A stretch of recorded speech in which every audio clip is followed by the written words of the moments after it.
ನಾನು ಪ್ರೊಡ್ಯೂಸರ್ ಆಗಿದ್ದು ಆಕಸ್ಮಿಕವಾಗಿ, ಅಂದರೆ it was not my dream. Production ನನಗೆ ಐಡಿಯಾನೇ ಇರಲಿಲ್ಲ. ನಾನು ಲೈಕ್ ಒಂದು 14-15 ಫಿಲಮ್ಸ್ಗೆ ಅಸಿಸ್ಟೆಂಟ್ ಡೈರೆಕ್ಟ್ರಾಗಿ, ರೈಟ್ರಾಗಿ ಒಂದಷ್ಟು ಕೆಲಸ ಮಾಡಿಕೊಂಡು ಒಂದು ಸಿನಿಮಾನು ಮುಹೂರ್ತಕ್ಕೂ ಬಂದುಬಿಟ್ಟಿತ್ತು ಒಂದು ಹೀರೋ ಜೊತೆಗೆ. ಇನ್ನೇನು 2 ದಿನ ಅಂದ ತಕ್ಷಣ ಮುಹೂರ್ತ ಇರಬೇಕಾದ್ರೆ ಅದು ಕ್ಯಾನ್ಸಲ್ ಆಯಿತು. ಯಾವುದೋ ಅವ್ರ ಹೀರೋ ಓಡಲ್ಲ ಪಿಕ್ಚರ್ ಅದು ಇದು ಅಂತ. ಸೊ ನಮ್ಮ ಕತೆಗಳು ಯಾರಿಗೆ ಹೋಗಿ ಗಾಂಧಿನಗರದಲ್ಲಿ ಕತೆ ಹೇಳ್ತಾಯಿದ್ರು ಯಾರಿಗೂ ಅರ್ಥ ಆಗ್ತಿರ್ಲಿಲ್ಲ, ಏನೇನೋ ಹೇಳ್ತಾನೆ ಇವನು ಅಂತ. ಸೊ ಆವಾಗ ನಾನೇ ನಮ್ಮದೇ ಪ್ರೊಡಕ್ಷನ್ ಮಾಡ್ಕೊಳ್ಳೋಣ ಕಷ್ಟನ ಚಿಕ್ಕದಾಗಿ ಅಂತ ಹೇಳಿ ರಮೇಶ್ ಸರ್ ಹತ್ರ ಹೋಗಿ ಅವರಿಗೆ ಬ್ರೀಫ್ ಮಾಡಿ ಒಂದು ಪುಷ್ಪಕ ವಿಮಾನ ಶುರು ಆಗಿದ್ದು ಅಲ್ಲಿಂದ. ಸೊ ಒಂದೊಂದೇ ಕಮಿಟ್ಮೆಂಟ್ಸಿಗೋಸ್ಕರ ಇದು ಅಂದರೆ ಲೈಕ್ ಈ ಸಿನಿಮಾ ನಾನೇನು ಅಂದ್ಕೊಂಡಿನಲ್ಲ, ಇದು ಒಂದು 4-5 ಇಯರ್ಸಿಂದ ಡ್ರೀಮ್ ಮಾಡಿರೋದು ಇದು. ಅಂದರೆ ನನಗೆ ರಮೇಶ್ ಸರ್ರೇ ಮಾಡಬೇಕು, ಗಣೇಶ್ ಸರ್ರೇ ಮಾಡಬೇಕು ಅಂತ. And it's A very huge budget cinema, ಅಂದರೆ ರೆಗ್ಯುಲರ್ ಸಿನಿಮಾ ಅಲ್ಲ. ಆ ಟೈಮಲ್ಲಿ ಇನ್ನೂ ನನಗೆ 3-4 ಸಿನಿಮಾ ನಾವು ಅಂದ್ಕೊಂಡಿದ್ದ ಬಜೆಟ್ಗಿಂತ ಅಂದರೆ ಲೈಕ್ ಈ ಸಿನಿಮಾ ಒಂದು 2-3 ಟೈಮ್ಸ್ 4 ಟೈಮ್ಸ್ವರೆಗೂ ಜಾಸ್ತಿ ಇರುತ್ತೆ. ಸೊ ಅಲ್ಲಿವರೆಗೂ ನಾನು ದುಡಿಬೇಕು, ಅದು ಅನ್ನೋದೊಂದು ಪ್ಲ್ಯಾನಲ್ಲಿತ್ತು.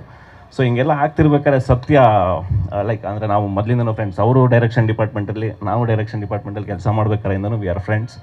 ಸೊ ಅವರೊಂದು ಪ್ರೊಡಕ್ಷನ್ ಮಾಡ್ಕೊಂಡಿದ್ದೀನಿ ಮಾಡೋಣ ಅಂದಾಗ ನಾನೊಂದು ಕತೆ ಹೇಳಿದೆ. So we exchanged.